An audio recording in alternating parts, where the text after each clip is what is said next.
Assalamualaikum warahmatullahi wabarakatuh.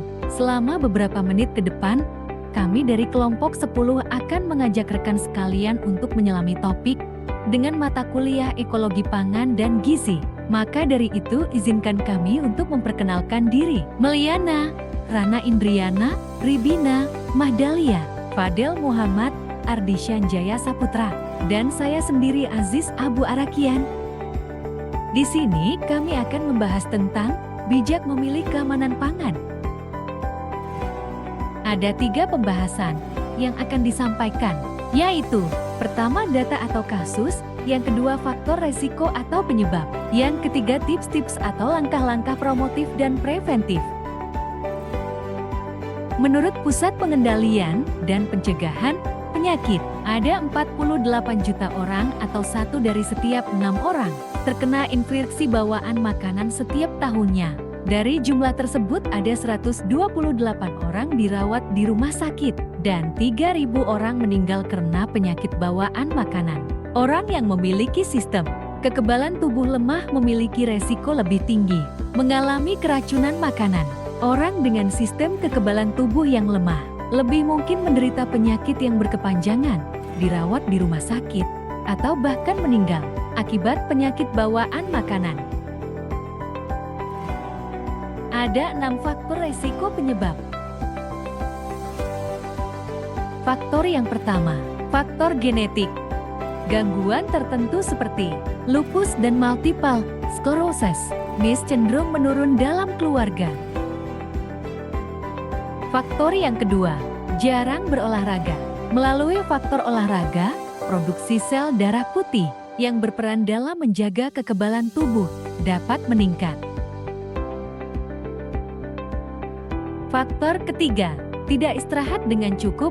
Ketika Anda tidur, tubuh akan memperbaiki sel-sel yang rusak secara alami sehingga dapat membuat sistem kekebalan tubuh meningkat. Itulah mengapa disarankan untuk tidur selama 7-9 jam per hari.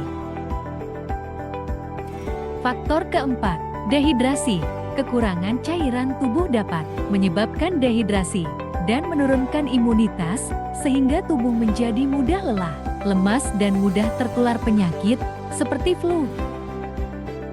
Faktor kelima, kurang asupan makanan bergizi.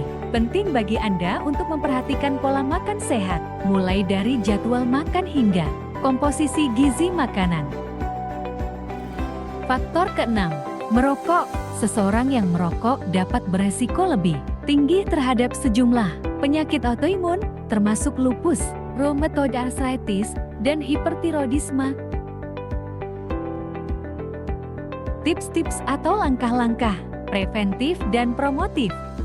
Preventif, mencuci tangan dan peralatan masak. Mencuci tangan dan peralatan masak dapat mengurangi risiko kontaminasi pangan oleh mikroba hingga 80%. Syaratnya, mencuci tangan dan peralatan masak dilakukan 2 kali, sebelum dan sesudah masak. Memisahkan makanan mentah. Fungsi kulkas adalah untuk menjaga kesegaran makanan, bukan sebagai penyimpan bahan makanan atau makanan sisa yang sudah matang. Jika makanan yang mentah dan makanan matang disimpan di suatu tempat, resiko terjadi kontaminasi silang akan meningkat. Cara memasak yang baik. Perlu diperhatikan bahwa makanan yang seharusnya direbus harus tetap dalam keadaan hangat dan sebaliknya. Mencuci tangan.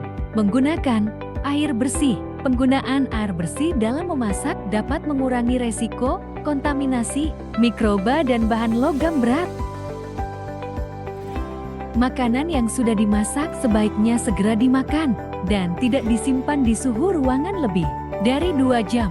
Selain itu, patut diingatkan bahwa sebagian besar makanan menurun kualitasnya jika sudah disimpan lebih dari 8 jam di kulkas. Promotif. Memberikan pelayanan konsultasi dan edukasi gizi, menentukan status gizi dan faktor yang berpengaruh terhadap status gizi, memberikan pelayanan konsultasi dan edukasi tata cara diet termasuk merancang menu diet hingga saran penyajian yang tepat berdasarkan hasil pemeriksaan penyakit terkait masalah gizi, riwayat medis, menentukan tujuan dan menghitung kebutuhan zat gizi pasien mulai dari bentuk hingga jumlah pemberian makanan. Sekian dari edukasi kami, kurang dan lebihnya kami mohon maaf.